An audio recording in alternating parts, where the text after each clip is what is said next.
over the last 2-3 years, we work with Mastercard Foundation and some projects in Uganda actually with youth skilling, part of Young Africa Works. And I got to meet the team up in Scotland on Zoom over the summer, which was also really nice to understand better what you're doing. And it's always great for me personally to see and hear about what African students are doing abroad and help with any questions or be a supportive resource. If you're thinking about coming back, I'm very happy to help. So my name's Natalie Bitature, and I work as the Chief of Staff at Simba Group of Companies. Simba Group is a family business that's been in Uganda, Kenya, and Tanzania over the last 30 years. We work across telecom, real estate, hospitality, energy, media, and we always have lots of different fun companies in the pipeline. We work as an incubator for some social businesses. We have a foundation. We now have a university, farms, lots of different exciting things. And it's a passion of mine and my father's to support young people in all that they do and to succeed, especially entrepreneurs. So it's really great for me to speak to you today. I'm going to try and blow through this quite quickly so that we can do some Q&A. So, firstly, networking, right? This is a topic that your advisors here suggested I talk about. And I know networking can be intimidating or daunting, and especially as an African abroad, like you have different opportunities, but you also have to network in different spaces with different kinds of people. So firstly, I wanted to talk about the direct benefits of networking, because we need to understand why we are doing this and how it's going to affect the rest of your career. This is something I teach all the time and I coach a lot of women on, because I think visibility is so important with your career. It's something I learned. And can you see my screen? I hope it's clear. Yes, we can. Thank you, Natalie. It's something I learned and it has helped me so much in my own career. So when you think about your direct benefit, it's because jobs are given, and as entrepreneurs, your company gets contracts, not from another company, but from another human being. So I feel like human beings need to be at the center of your mind when you think about networking. You will definitely get jobs or clients or conferences or opportunities once you meet other human beings, whether you work in the private sector or government or the NGO world. There's a huge difference in a cold call where you're just reaching out to someone you don't know, and in a warm introduction, because one person vouches for you. And as human beings, at the end of the day, we are all community oriented. It's in our DNA. So if someone introduces you to someone, you are way more likely to listen to them, to respect them, to give them a chance, to keep them at the front of your mind, than if it's just a random email. I can tell you, even as an employer, I get lots of random emails per day and we do filter through them. But when someone personally knows me and introduces me to someone, even if it's on email, I know I have to get back to that person because I don't know them, but my contact introduced me to them. And that makes a really big difference. I know people complain about nepotism and tribalism and how unfair it is, but you know what? It's the truth. It's a bad system. I get that, but there's also a good side of it. It's because someone can vouch for you. Someone can put their name on the line for you. And that's what the advantage is with networking. Why should someone give you the opportunity instead of their relative or their friend? Even if you have a great CV, a lot of times you miss out on something because you didn't know the person personally. You might have a great CV, but you have a terrible personality or character. And so someone won't give you that opportunity. If you have a warm introduction, it gets you to the top of the pile in any situation, in any opportunity. It gets your company on a procurement list. It gets your CV into the right hands. You have to do what you can, of course, to be a person of integrity and have the good CV so that you are in the running on credit, like you deserve to be there. But having a network that supports you, it makes the biggest difference, a world of difference. So sometimes I get criticized that I have had so many opportunities because of my family and the resources that I've had the blessing to have all my life. And I agree, but it's not just monetary opportunities. I think a lot of my career growth has happened because of the network that my family, my co-workers, my colleagues have, and I have tapped into. It's not just what schools you go to or what degree you have or what your actual value and skills are. If you don't know anyone and no one knows about those skills that you have, it's impossible to move forward. You need to be able to connect with other people and help them to help you. It is in everyone's benefit. So as we continue through why, another area in networking is about growth. It's about how you are exposed to new things. It's about how you're challenged. It's about how you stretch yourself mentally. Who you follow on Twitter or who your mentors are, that has a huge impact on you. Whether it's an institution or a politician or a CEO, or it's your friends at school, it's foreigners, it's your people back home. Make the most of the network around you. Use something like LinkedIn. Know what's going on in your field, what's at the cutting edge, what's on the news, who are the thought leaders in your area. Subscribe to newsletters, attend webinars, talk to people in the comments, have conversations on Twitter or on Instagram or on Facebook. There's so much information and knowledge out there. And if you have the right network and you position yourself, you have a flood of new information all the time. I just have to open my LinkedIn and scroll for 20 minutes, and I will learn so much because I was proactive about who I follow on LinkedIn. Every time I attend a conference, I look at all the other speakers and I immediately add them on LinkedIn. Because if you are on a panel with me or you're speaking at a conference that I found interesting, surely you do that all the time. So I want to know what you post on LinkedIn, who you know on LinkedIn, what you like, what you comment on, and it shows it all because I know I can learn from you. You're a resource. So it's about putting yourself in the right network that also challenges you and helps you to grow. There's also a huge factor of luck. Like I said, a lot of people say, I have so many advantages and opportunities, but it's because you can make your own luck. It's because you put yourself in the situations. There's no such thing as just dumb luck. Luck happens when the right person is in the right place at the right time. So if you've worked on yourself to make yourself the right person, you have studied, you've learned, you know what's going on, when opportunity comes, you'll be ready. You will be able to put yourself forward. You'll volunteer, you'll speak up, or the opportunity will come straight to you because you are the right person in the right place. So you have to put yourself in the right place because your network is your net worth. I can't stress that enough because the people around you will know this is the person who does this. This is the person who's good at this. I can trust this person with this project, with this job, with this opportunity. There's a TED talk that's called 20 is not the new 30. I really recommend you watch it. It's a psychologist talking about the different life stages and what you need to make the most of. And something she emphasizes is the power of secondary ties. So your primary ties are people who you know, your siblings, your parents, your teachers, your friends, your cousins, your relatives, your roommates. Those are people who directly know you. Secondary ties are people who know people you know. So your mom's friends, your uncle's friends, your professor's friends, or colleagues of your roommate, people who are a step away from you, right? And the power that affects our lives is in our secondary ties.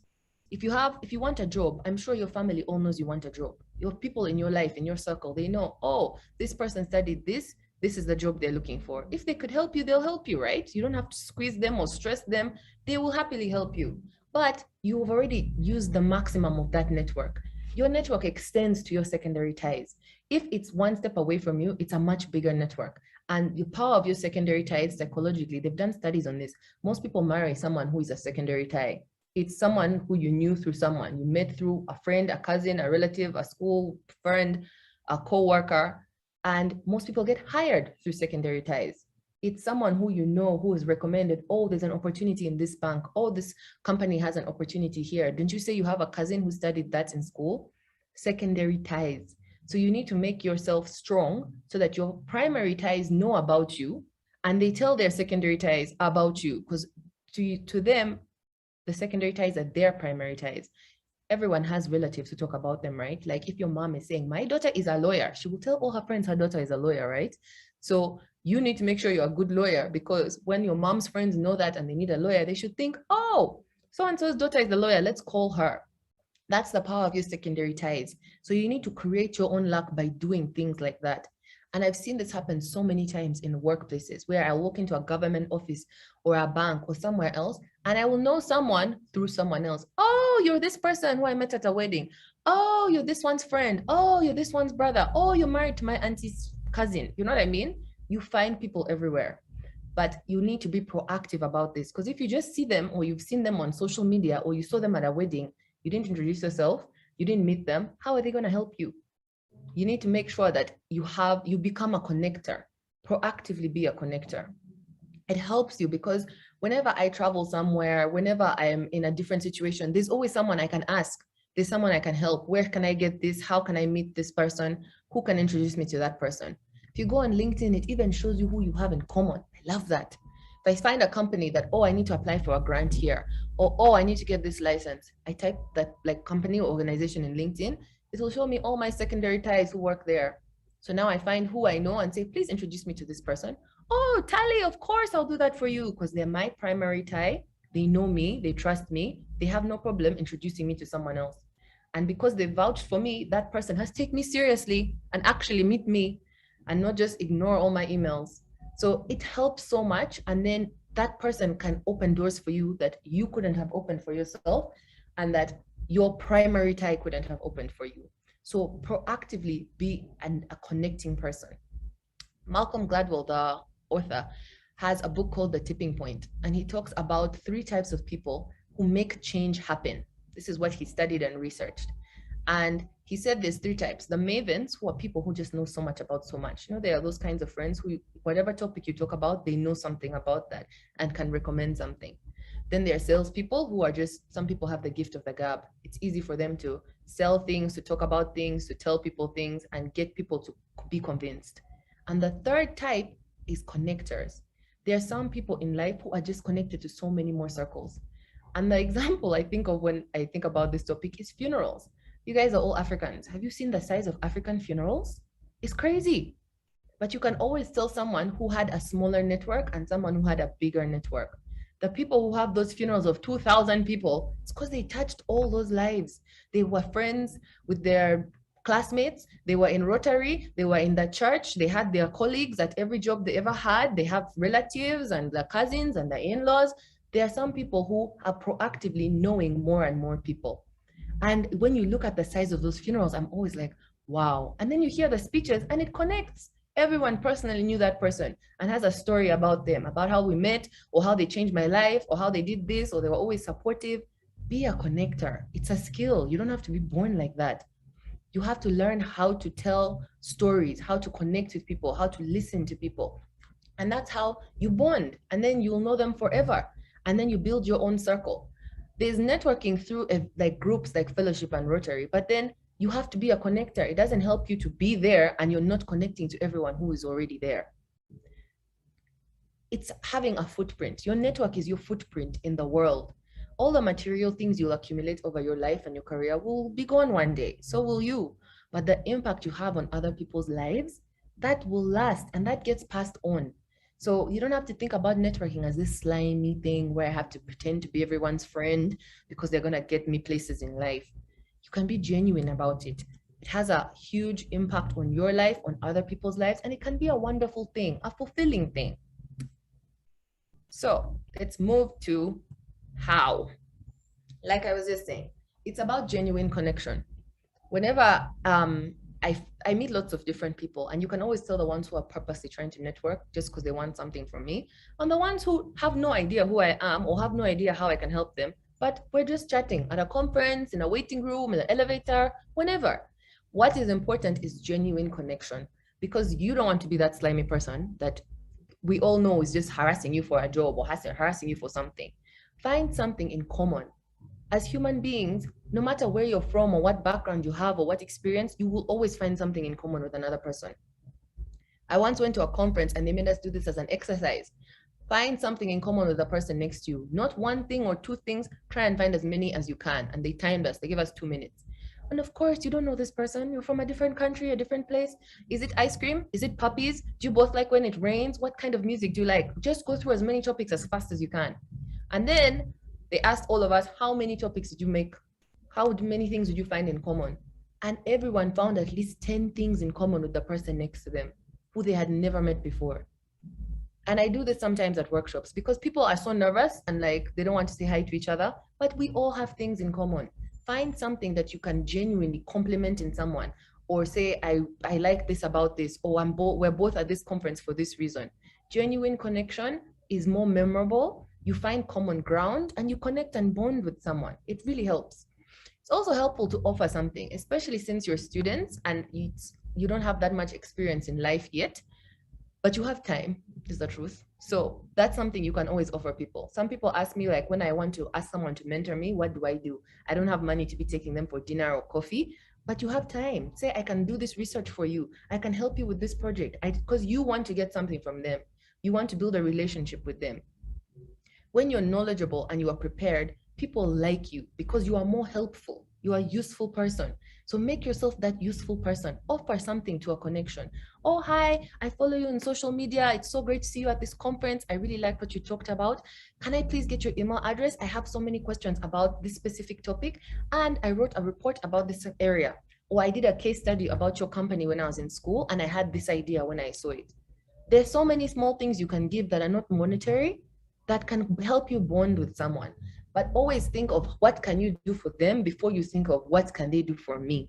Don't just target people because you're like, I want to work at this company. Let me go and find a way to make friends with that HR person. The other part with genuine connection, I'd say, is listen. People like to talk. Human beings all like to talk because, we're all individuals. Ask people questions. Pay attention to detail. And when it's you in the position of you want to grow your network, they have the advantage, right? You need them more than they need you. So try and observe them, listen, be specific, understand. Because if you think about successful people, the more successful someone is, the more they have to protect themselves from the masses because everyone wants a job from them or money or advice or something. But if you were listening carefully on their panel, you can make a very specific comment. I love it when you said this, this, and this, and I've seen that has happened in my country. I'm from this country and I work in this field. It connects something. It shows them that you are observant, you are listening, you're plugged in, you are well read, and you're confident to come and talk to them about it. It helps them to give you their full attention rather than just being one of the other 100 people who came to them after the speech and said, oh, hi, can we get your contact? Can I have your business card? Try and be specific and make it about them. Maya Angelou has a quote. I think it says, people don't remember what you said, but they always remember how you made them feel. And that is true for all human beings. No matter how successful and far off someone seems from you, they'll remember that nice person who came up to me and said they really like this about what I said, or the student who asked me this specific question. You'll meet a whole big CEO who's swarmed at the end of a conference, and I'm sure he goes home to his family and says, wow, I really met a smart kid today. They asked me this, or they told me this, or they gave me this. It makes an impact, and then they'll remember you. So years later, when you need something from them, you can send an email. Remember, we met at this event and we talked about this. It clicks. But if you're just generic and you're not genuinely connecting with someone, you're not actually adding them to your network. It's like having an acquaintance instead of a friend. It's not the same. So try and be observant and listen and be present. I know we are fighting with everyone's phone these days for attention, but be proactive about where your attention and focus is going. Be in control of that, because that's something you can work on and you can control. Of course, let's be polite, guys. I don't know how, it hurts me that I have to tell people this, but it's something I actually have to teach. I don't know where manners are going. Maybe it's old-fashioned, but be polite. You never know who you're speaking to. You never know what situation you're in. Don't be rude to anyone. I don't mean be polite to big CEOs who you walk up to at conferences. Be a good person. Just be polite to everyone. Say please and thank you and hello and look people in the eye when you speak to them. It doesn't matter what job they have or what situation you're meeting them in. If you can count on yourself and your own reputation, you are polite to everyone. You never have to try to be polite. You never have to think, I'm in a formal situation now, let me make sure I don't use any swear words. Because if you're just a person who doesn't swear all the time, you never have to think about it. You have to curate the way you have as a professional self. Think of it as your professional personality. You have to treat people with respect. You don't know who that person is. Sometimes you'll be in a waiting room or in an elevator or at a function. You don't know that that person has so much power, or they're married to someone who has power, or their child is someone who has power, or their mother might be the one who's interviewing you tomorrow. You just never know. So do yourself a favor and never be caught offside. Never be caught in something that you're not comfortable with, whether it's an outfit or a social media post or something you did when you were drunk. Just never be caught offside, because you have no one else to blame but yourself if you don't get a job or you don't get an opportunity because of something you did. Think about it that way. When I was younger, my dad told me when he was 16, he wanted to be president. That was his dream. So from then, he said, I have to make sure I live a life that if they ever vet me for president, I won't be disqualified. He has never drunk. He's never been in any kind of scandal. He's never had any kind of negative personal story. He's polite, he's nice, he's friends with everyone. Sometimes it drives me crazy. You have to greet 1,000 people if you go in anywhere with him. But that is his reputation. That is his character. That is the person he has decided to be. I know it's extreme. I'm not asking you to do that. Unless you want to be president, go that route. But now, of course, he doesn't want to be president. But it was his dream as a kid, and it kept him on the straight and narrow. When his friends were getting in all kinds of activities and shenanigans, to be young, to be young. So many things can happen. So many not so good opportunities can find you.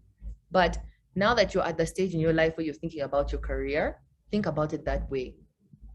What opportunity will you want one day? And you don't want to disqualify yourself. Maybe you want to be a judge. Maybe you want to be a CEO. Maybe you want to be a president. Maybe you want to be a headmistress of a school. These are all jobs of prestige and jobs of ethics and character. So you have to think about that for yourself and make sure no one is going to look in your history. And now we live in a world of social media. So if anyone takes a picture of you and puts it on the internet, it's there forever. You can't say, oh, I was in my 20s. So think about it that way. And I always include that in being polite. Think about your reputation like that. Also, you need to be proactive. Networking is a skill, it's true. And it's something that you need to put in effort in. You can't just say, I'll go through life and whoever is my network is my network. You can, but then you won't really have a big network. And the more network you have, the more opportunities can find you. So be proactive. Have proper LinkedIn accounts. Use them. Go for events. I know now everything's on Zoom. You can still connect with people. Go in the chat and find the person who you want to talk to. Send them a message. Hi, this is my email address. Please give me yours. I would love to talk about this, this, and this. It's that simple. Copy the email address and make sure you stay in touch. Actually follow up. Do the things that you say. It helps and it will really help your career. The last part of that is to be confident. This is something lots of people struggle with networking because firstly, many people think they're shy. Shy is not actually a character trait, guys. The definition of shy is to be timid when you're around other people. It means that you're not actually timid when you're in your own environment, right? So how I help people to go through this is I say, have your elevator pitch ready.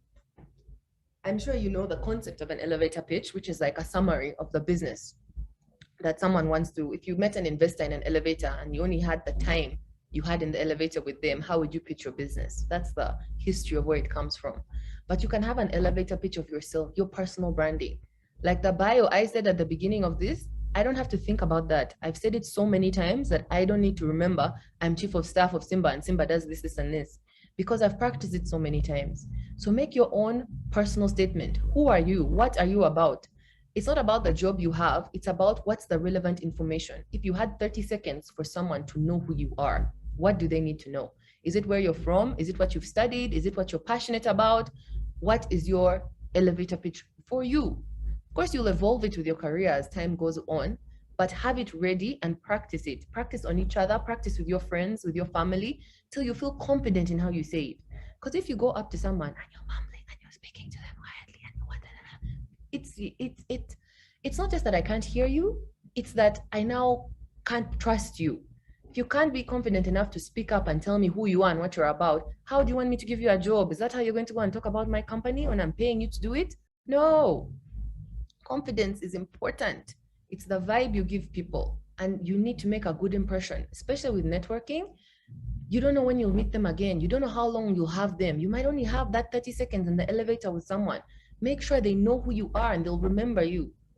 Practice that pitch, practice that elevator pitch so you are confident in what you're saying. At least you can get through that one sentence. I am this person. This is what I'm about. Nice to meet you. Say it confidently. Shake their hand. Look them in the eye. Makes a difference. And practice doing that so you get more comfortable doing this. I want this move. What is next? Practice. Practice makes better. I hate saying practice makes perfect because I teach against perfectionism. Perfectionism is the devil. It's not attainable. But practice makes better. The more you do something, the easier it becomes. So even with networking, the more you do this, it becomes a part of you. You just get used to doing it so that you don't have to think about doing it anymore. You don't have to put in effort and energy and be stressed. Because I remember what it was like at the beginning of my career, and I would be dumped in all kinds of situations by myself, young and inexperienced, and now I had to figure out how to make it work. You're nervous and you're scared and you don't know if you belong there. You don't know if people will listen. You don't know if you have anything to say. Why should they even listen? And it's scary and daunting, but I had to do it. So I didn't have a choice. Most people do have a choice. You can just choose to be at the conference and be quiet, but it doesn't help you. It doesn't do you any service. So I'm grateful I was forced because I was not comfortable with it. I was not comfortable with public speaking, with managing people, with networking. I had to learn how to do it. And the more I did it, the more I got used to doing it. So I never had to go through the fear and the nervousness anymore. The first few events I spoke at, I was nervous. The first few conferences I went to, I was like, I have to get this many business cards. I had little targets. I have to meet this many people. I'd even go and look. Sometimes they tell you which speakers will be there or other attendees. Ooh, it would be cool to meet this kind of person. Try and make it something that you're proactively doing. You're making sure you're attending, you're going, you're trying. Don't go anywhere and not make a friend. Don't attend a meeting, don't attend a concert or a wedding or a party or an event. Now that there's vaccinations and people are getting back out in the world, give yourself those targets. I will meet new people everywhere I go. It's not that you're going to make your next employer at a concert, but you're practicing the skill of networking, of connecting with people quickly in an easy way and saving them. When I was in my 20s, I used to go to lots of parties. That was the only hobby I had because I was always working. Parties, parties, parties. But what I would do, no matter how much I drank, if I met someone, I would immediately open Facebook in my phone and tell them, give me your Facebook. Let's be friends. After, of course, we've talked and like we've laughed about something or connected on some reason, they would always add themselves. Sometimes I wouldn't remember the next day, who was that? But they're in my Facebook and I'll go and I'll see their picture. Oh yeah, that's the guy from California. We were talking about how this was this. Okay, I remember him. And now we're friends. So then of course you like each other's pictures, you send each other stuff. Whenever I'm in California, hey, how are you? Oh, do you have any recommendations for this? Do you know I need a lawyer right now? Do you know anyone in the area? It's super helpful. Just a random person you meet at a party. But I had a system and I would track everyone because I wanted to make sure I am being proactive about my networking. It doesn't matter what situation you're in. What's important is that you're practicing the skill and you're getting better at it. Of course, I'm not going to have the same conversation at the party as I would at a conference, but because I met so many people in those days of parties all the time, it's so much easier for me now when I go to conferences or when I'm in the waiting room at the dentist. Oh, hi, how are you? Yeah, isn't that a really nice aquarium they have here? I know, right? Oh, so you're reading this book. Oh, I read that book last year. It's so interesting, don't you think? I like this part. Yeah, I also like this part. Oh, where do you work? Oh, I work here. Oh, really? My company was thinking we need some sort of a space. Do you have a card? It flows. It's natural. It's easy because you just get used to it. You remove the emotional stress and pressure from yourself if you do this often, if you practice it all the time. You never know what opportunities you'll get into. I work across so many sectors. I can't afford to not talk about where I work because more likely than not, I could probably provide a service to someone. Do you need a hotel to sleep in? Do you know a food vendor who needs a cart? Do you want a cell phone? Do you need this service? Or like, there's so many different things. It helps me and my businesses for other people to meet me and know what I do. So I don't think about myself. I think about this is what's best for the company. Remove my own pride or shame or shyness because it's what's best for the company. And practicing has really, really helped. That's why I say it will end. Everything, even hard things, even scary things, even difficult things, they end at a point. You're not going to sit there suffering and stressed for 3 days. It's a 10-minute conversation. That's what I'm asking you to have. Sometimes if I'm really nervous and I have to speak on a really huge stage, I will think, in an hour from now, it will be over. I'll be back in the car. I'll be back in my office. I'll be back to my life. I'm only going to be on that stage for an hour. It will end. I will be fine. I will survive. If you're someone who's shy and who struggles with these kinds of things, think about it that way. You put yourself in the uncomfortable position for a few minutes, you connect with the person, and you get to move on with your day. And at the end of the day, you get to pat yourself on the back. I made a friend today. I connected. I grew my network. We even added each other on LinkedIn. Well done. Pat yourself on the back because it's a skill and it's something you need to hone and practice and get there because it's going to help you for the rest of your career. So just to end, I wanted to give a word on social media. I recently watched the Netflix documentary about social media. I suggest you all watch it. And what they told us, social media companies are the only companies other than drug dealers who call their clients users. I was like, what? Because we're users to them. We're all just junkies. And they are the drug dealer. They're out here pushing us to use them more and more and more. And guess what? As users, we are all just compliant. Yes, hit me. Give me more notifications. Who has called? Who has liked this? Who has done this? I need to know. I need to know once, twice, 20 times a day. It's not healthy, and they have us. They really do. I'm not judging here. I'm just saying, be aware and be intentional. Social media can be super helpful and can work for you. Make it work for you. Don't work for them. Because if you're like complacent, if you're not thinking about it and you're not intentional, you are working for them. You are a user, you are generating revenue for them. They're not working for you. I switched off notifications on my phone maybe 3 years ago, just because I'm so busy all the time, all day. I can't be having ding, ding, ding. It's too annoying. Made my life better though. I can now work for chunks of time. And when I want to check my phone, I check my phone. I've conditioned myself to do that. It's not easy though. And I understand most people are very uncomfortable with that. But what I would advise is curate your social media. I've seen that psychological study that says if you have more than 300 Facebook friends, Facebook is now a negative force in your life because you're just always jealous. If you have more than 300 people, the algorithm and the science of it, you're always going to see someone on holiday, someone at a wedding, someone with their baby, someone smiling, someone whose life is better than yours. And it makes people feel depressed. I was like, that's awful. But don't let your social media be full of stuff that you don't want to see. Remove things you don't want to see. It's yours. No one is going to know you muted them or blocked them.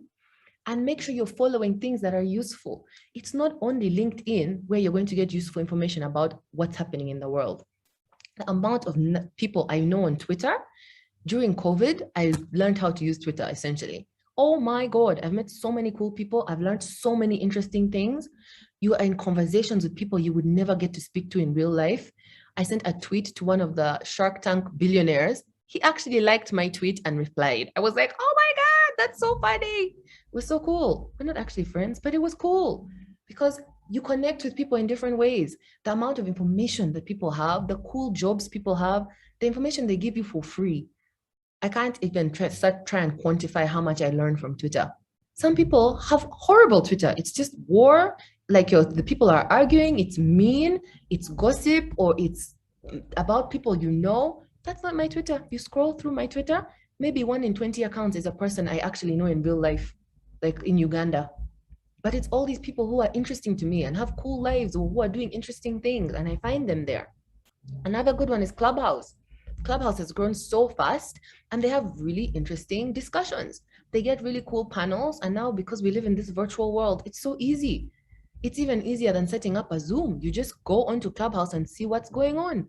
Put in topics that are interesting for you. Is it Africa? Is it energy? Is it oil? Is it FMCGs? Is it law? Is it banking? Whatever you're interested in or wherever you're working, there are people, the best minds in the world who are working in your field are on these platforms, guys. Find them. Don't be looking for each other and who went to this party this week. Yeah, sure, that's good to know, but that should not be the majority of your newsfeed because you're making your own life harder. It's so useful to keep learning and keep growing in your career. It's important for career development. So you try to make it easy for yourself. Put these things in your newsfeed. I still have Facebook. Yes, I have lots of people on Facebook. I use Facebook for work because I have a women's group there where we do coaching and we sell courses on that group. But also my Facebook feed is full of interesting things, different organizations, different celebrities, different YouTube channels, conferences, webinars. And Facebook listens to everything you say and do. And like, I don't know how they use their science, but they know what's going on in our lives, right? The way they target ads is, it's admirable. It's crazy. But that's why I make sure my Facebook ads are not trying to sell me shoes and clothes. They're trying to sell me conferences. They're trying to sell me courses. They're trying to sell me packages for different things because that's what I spend my time on Facebook doing. I'm looking for organizations, for individuals, for thought leaders, for institutions. I'm not looking at who had a baby shower last week. So it makes my life easier because when I'm opening Facebook to check on work or even to scroll and see who did have a baby shower last week, I'll see it. But then I'll see there's this conference, there's this speaker, there's this event, there's this book you could be reading, there's this group where they're talking about this psychological effect on financial markets. It's so interesting, but it's there if you look for it. You have to be proactive. I like Instagram for mentors because Instagram shows an insight into people's lives. Sometimes it's hard to see someone's work life and understand how they got there. How do you have work-life balance? How do you do this? How do you make this work? I follow Sarah Blakely on Instagram. She's one of the few self-made women billionaires in the world. And she's so cool. She's so funny. She's so interesting. She has 4 kids, yo. That woman gave me inspiration for life because I always knew the amount of work I do, I will be lucky if I have 2 children and manage to look after them. She has 4. Yes, she's a billionaire, but she makes them breakfast and takes them places and knows what's going on and goes for their swimming events and what. It's so nice to see. And it inspires me to know it's possible. It's so interesting. And you get to see different aspects of someone's life, what time they wake up, what kind of food they eat, how often they exercise, what support systems do they have? Do they have assistants? Do they have nannies? Do they use this? How do they make their life work so they can be the best version of themselves and that they're giving all these things they're giving to the world? It's so interesting and insightful to see. And because I'm going to be on Instagram anyways, I might as well be learning from the best and seeing and understanding. My Instagram is full of inspirational quotes. It's full of people who are doing things that I didn't even know are possible. That's what I love to find and follow personally. Athletes, musicians, business people, but who are at the cutting edge, at the forefront of what they do. Because I teach a lot about innovation. So it's important for me to know what's going on in the world. And Instagram is a fun way to do that. The last one is WhatsApp. WhatsApp, man, it's for using at your own peril. The amount of fake news that goes through WhatsApp stresses me out. But what I would say is be responsible in the way you use social media. Don't pass on fake news. Don't pass on things unless you know it's real. Let's help our parents' generation to have better quality information on WhatsApp and make the most of it. There's WhatsApp for business. If you have a business, you can put all your products there so people can look at it. WhatsApp is the easiest, cheapest way to call anyone in the world. So I'm not saying don't use it, but use it well. Use it for you. Make these platforms work for you. They should not be triggering you, upsetting you, encouraging you down all kinds of paths. Take control of your own social media. Most people are just passive. Whatever the Facebook recommends, they'll say, oh, that's interesting, like, buy, check this.